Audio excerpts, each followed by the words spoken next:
Bismillahirrahmanirrahim. Assalamualaikum warahmatullahi wabarakatuh.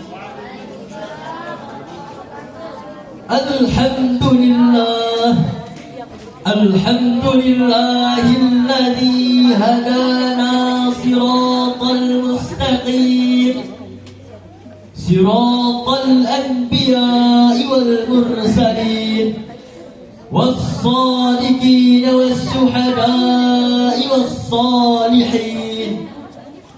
Ashhadu an la ilaha illallah wahdahu la syarika lah wa ashhadu anna Muhammadan abduhu wa rasuluh la nabiyya wa la rasula ba'dah. Allahumma salli ala sayyidina Muhammad wa ala ali sayyidina Muhammad. Amma ba'du. Dewan Hakim yang kami muliakan, para cerdik pandai, serta hadirin dan hadirat saudara sebangsa dan setanah air.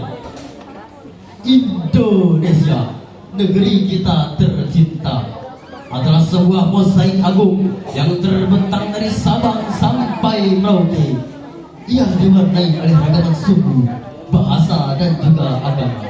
Keberagaman ini adalah sebuah takdir keindahan dari Sang Maha Pencipta. Namun hadirin, anugerah ini dapat menjadi musibah jika kita gagal merawatnya dengan bingkai toleransi. Maka hadapkanlah segenap perhatian, seraya kami akan mempersembahkan syarahan Al-Quran yang berjudul Merajut Harmoni dalam Keberagaman Risalah Qurani untuk Persatuan Bangsa sebagai fondasi utama dalam beragama. Marilah kita dengarkan firman Allah Subhanahu wa taala dalam surah Al-Baqarah ayat 256 sebagai berikut.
فمن يكفر بالطاغوت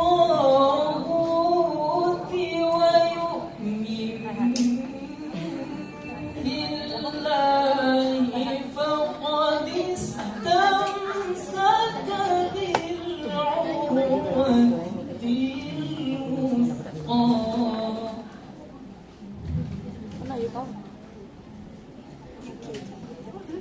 فقد استمسك بالعروة الوثقى لا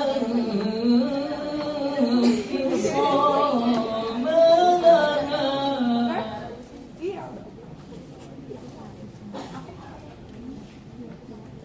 والله سميع عليم.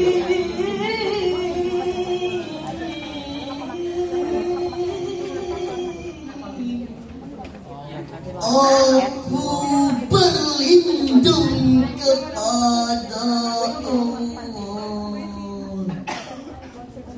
dari usikan setan yang terkutuk dengan nama Allah yang Maha Pengampun pengasih, Maha Penyayang. Tidak ada paksaan dalam menganut agama Islam. Sesungguhnya telah jelas perbedaan antara jalan yang benar dan jalan yang sesat. Barang siapa yang ingkar kepada Tagut dan beriman kepada Allah, maka sungguh dia telah berpegang teguh pada tali yang sangat kuat yang tidak akan putus. Allah Maha mendengar lagi Maha mengetahui. Hadirin yang berbahagia, Imam Ibnu Katsir menjelaskan bahwa ayat la ikraha fiddin bermakna tidak boleh maksa siapapun untuk masuk ke dalam Islam, karena menurut beliau kebenaran Islam sudah sangat jelas dengan dalil dan bukti yang nyata, sehingga kita semua tidak membutuhkan paksaan. Seseorang yang diberikan hidayah oleh Allah Subhanahu wa Ta'ala akan menerima Islam dengan lapang dada. Tetapi jika hati yang tertutup, tidak ada manfaat dari paksaan tersebut. Imam At-Tabari juga menjelaskan bahwa Allah Subhanahu wa Ta'ala melarang kaum muslimin untuk memaksa siapapun memeluk agama Islam, karena kebenaran telah jelas dari jalan kesesatan. Menurut beliau, iman yang sah adalah iman yang lahir dari kerelaan hati, bukan dari tekanan maupun ancaman. Dan intinya adalah keimanan yang dipaksakan tidak bernilai di sisi Allah Subhanahu wa Ta'ala. Hadirin rahimakumullah, tidak ada paksaan dalam beragama. Inilah prinsip fundamental yang diajarkan Al-Quran. Ayat ini turun bukan saat Islam lemah, tetapi saat Islam sudah memiliki kekuatan di Madinah. Ini membuktikan bahwa toleransi dalam Islam bukanlah sebagai strategi, melainkan prinsip abadi. Iman adalah buah dari hidayah yang bersemayam di dalam hati. Ia tidak bisa dipaksakan oleh ujung pedang maupun lisan yang menghardik. Prinsip agung ini selaras dengan sila Pancasila pertama, ketuhanan yang Maha Esa, yang menjamin tiap-tiap penduduknya yang menurut agamanya masing-masing. Jika Allah saja tidak memaksa hambanya, lantas siapakah kita yang berani memaksa keyakinan sesama? Lalu hadirin, jika kita tidak boleh memaksa, bagaimana kita harus berpendapat terhadap perbedaan yang ada? Al-Quran memberikan jawabannya. Allah Subhanahu wa Ta'ala secara sengaja menciptakan kita berbeda-beda, bukan untuk saling mencela, bukan untuk saling memusuhi, melainkan untuk tujuan yang mulia. Mari kita renungkan bersama dalam surah Al-Hujurat ayat 13 sebagai berikut. Ya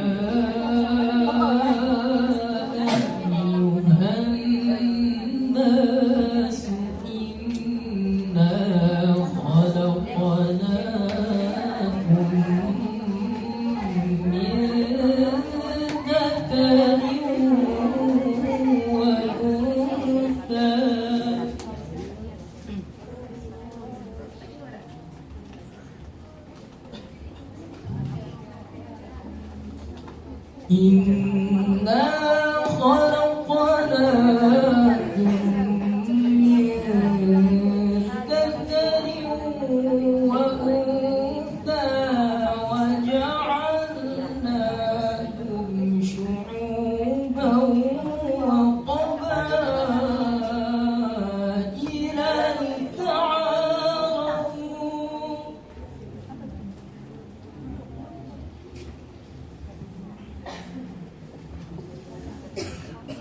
إن أكرمكم عند الله أتقاكم إن الله عليم خبير.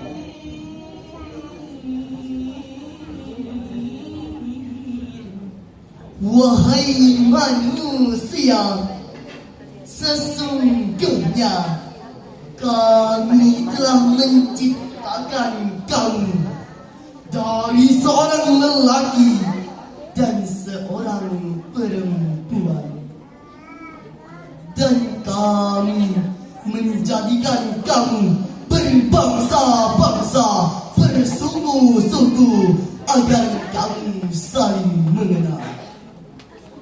Sesungguhnya yang paling mulia di antara kamu di sisi Allah ialah orang yang paling bertakwa. Sungguh Allah Maha mengetahui lagi Maha teliti. Hadirin yang terhormat, Imam Ibnu Katsir menjelaskan bahwa ayat lita'arafu dengan makna agar kamu saling mengenal satu sama lain, baik dari segi suku, nasab, dan juga bangsa. Perbedaan seperti ini bukan untuk saling membanggakan ataupun merendahkan, tetapi untuk tujuan yang mulia dan hubungan sosial yang baik. Menurut beliau, kemuliaan manusia di sisi Allah Subhanahu wa Ta'ala tidaklah ditentukan oleh nasab maupun bangsa, tetapi oleh ketakwaan. Perbedaan manusia untuk saling mengenal dan menghormati, bukan mendiskriminasi. Hadirin rahimakumullah, kata kuncinya adalah lita'arafu, agar kamu saling mengenal. Perbedaan seperti ini bukan untuk menjadi tembok pemisah, melainkan untuk menjadi jendela agar kamu saling memahami. Dari saling mengenal Dan tumbuh saling mengerti, dari saling mengerti akan lahir saling menghargai. inilah esensi dari semboyan negara kita, Bhinneka Tunggal Ika. Hadirin rahimakumullah, naik perahu ke Pulau Bali, jangan lupa membawa bekal. Mari saling sapa dan kenali agar persaudaraan kebangsaan kekal. Saling sapa dan kenali menuntut kita untuk berinteraksi, berdialog, dan bekerja sama dalam urusan kemanusiaan dan kebangsaan. Lalu hadirin, bagaimana wujud nyata dari interaksi ini? Al-Quran tidak hanya berhenti pada konsep ini, tetapi juga memberikan panduan praktis bagaimana sikap seorang muslim terhadap orang-orang non-muslim yang hidup berdampingan secara damai. Mari kita renungkan bersama dalam surah Al-Mumtahanah ayat 8 sebagai berikut.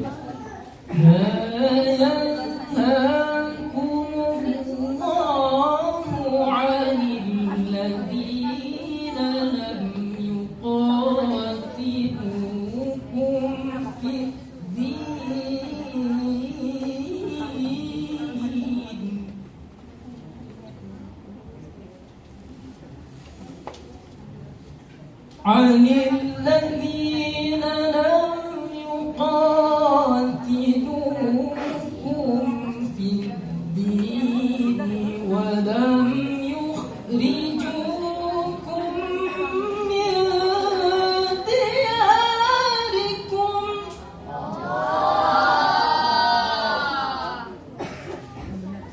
ولم يخرجوكم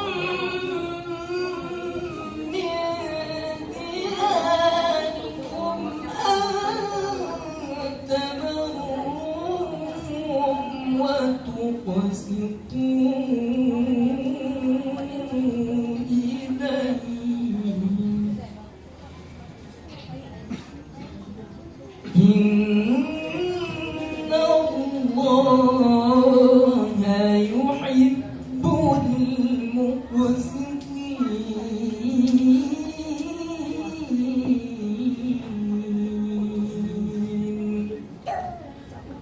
Sadaqallahul azim.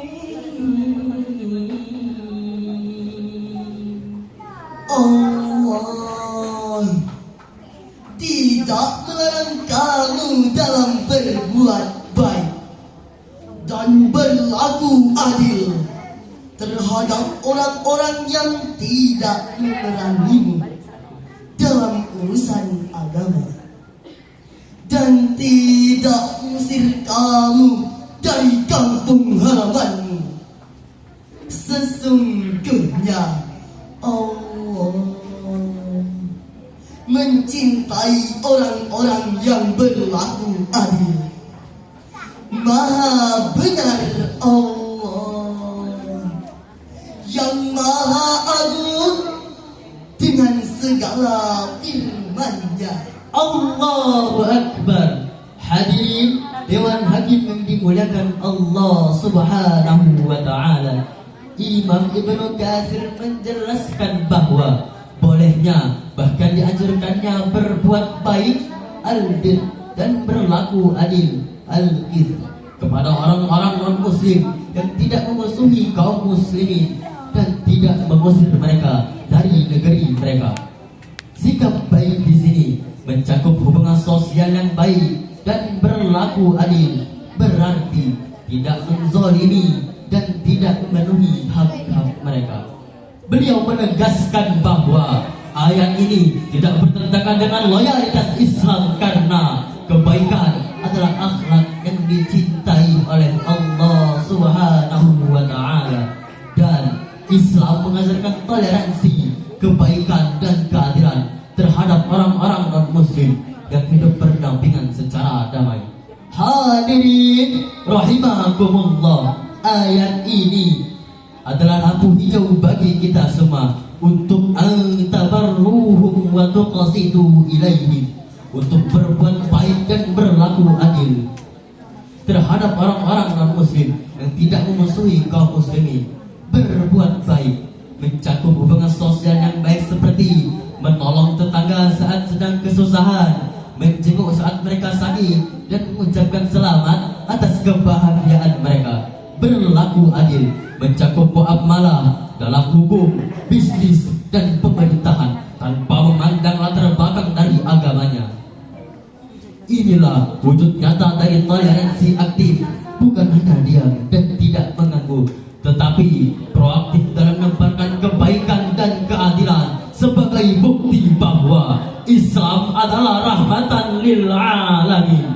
Dapat kita simpulkan bahwa dari 3 ayat yang telah kita kaji tadi, jelaslah risalah Islam untuk kehidupan berbangsa. Tidak ada paksaan dalam keyakinan, Perbedaan adalah untuk saling mengenal dan memahami. Wajib berbuat baik dan berlaku adil kepada semua warga bangsa yang cinta damai. Hadirin saudara sebangsa dan setanah air, merawat toleransi adalah merawat Indonesia. Menjaga kerukunan adalah menjaga warisan para pahlawan.